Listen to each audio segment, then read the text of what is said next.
most of them have been banned. So we're down to one last room.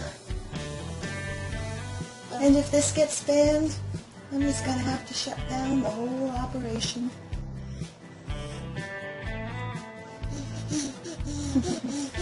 But through thick and thin, there's one thing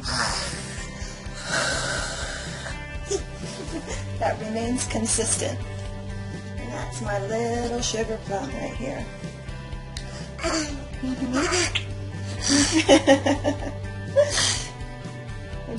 you can make a funny sound. We established that. Do you remember the first time we met? I'll never forget the greeting that I gave him when he was first born. I stroked my hands all the way down your little body and kissed you and counted your fingernails and your toes. And I was so thrilled. I really wish your daddy was there to see you. But I've become strong through this journey, doing it alone.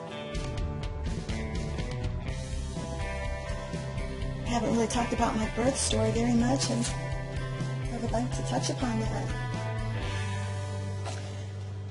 It was the greatest day of my life because I learned that I was capable of so much.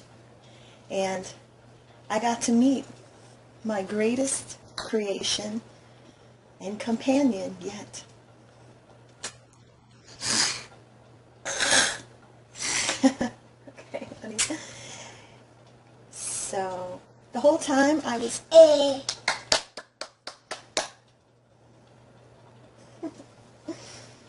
kind of in denial about where I was going to have the baby. And it wasn't a couple weeks before my due date that I finally decided I could not go through with a traditional hospital birth. Yeah.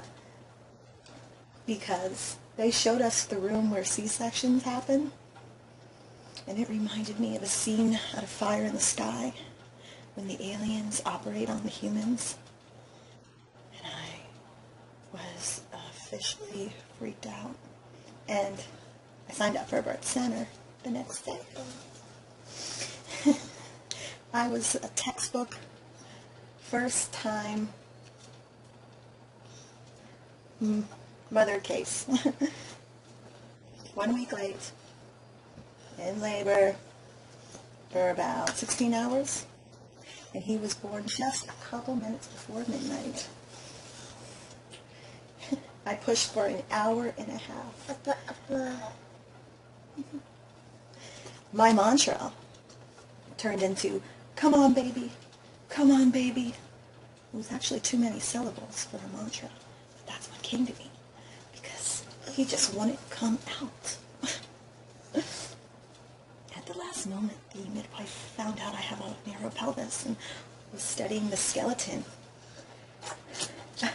And at that point, I thought I might be in trouble, but I just kept on trying, and he finally came out. Then the controller administered a loud, obnoxious noise and tested the mother's reaction to it. They found that lactating women were twice as likely to react with a similar loud, obnoxious noise. Interestingly, the formula feeding mothers and the non-mothers had similar reactions, which suggests that it is lactation that causes the maternal defense reaction rather than motherhood. The theory is that lactation reduces stress levels and allows a woman to go into fight rather than flight mode. This has a good evolutionary purpose. It allows mother to protect herself and her spawn. It doesn't mean that she's going to be offensive, because that wouldn't serve a purpose to start fights. But then again, it could just be aggressive women who are naturally attracted to breastfeeding.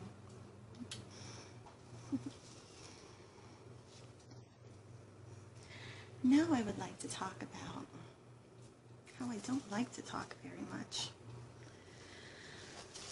Verbal communication is not my preferred way to communicate. It was always my intention to do a quasi-national geographic type channel where you could watch Mommy and Baby bond in silence.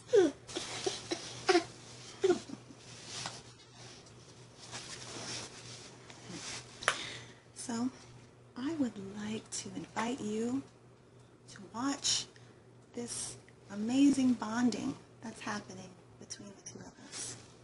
It's not about me. It's about what's happening right here. I want to take a moment of silence and just bask in the glory of breastfeeding.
Thank you for basking in the glory of breastfeeding with me. I know that YouTube prefers that mothers talk and give directives while they're breastfeeding, but I don't think it's necessary. Not everybody needs descriptions and things spelled out for them. Education can happen just by watching, and I hope to provide that type of education for the viewers. I was voted shyest in high school, so I'm not a personality that wants to be featured.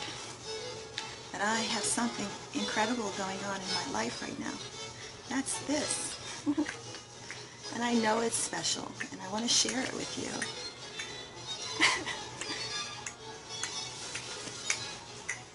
What are you doing? Is that your new noise?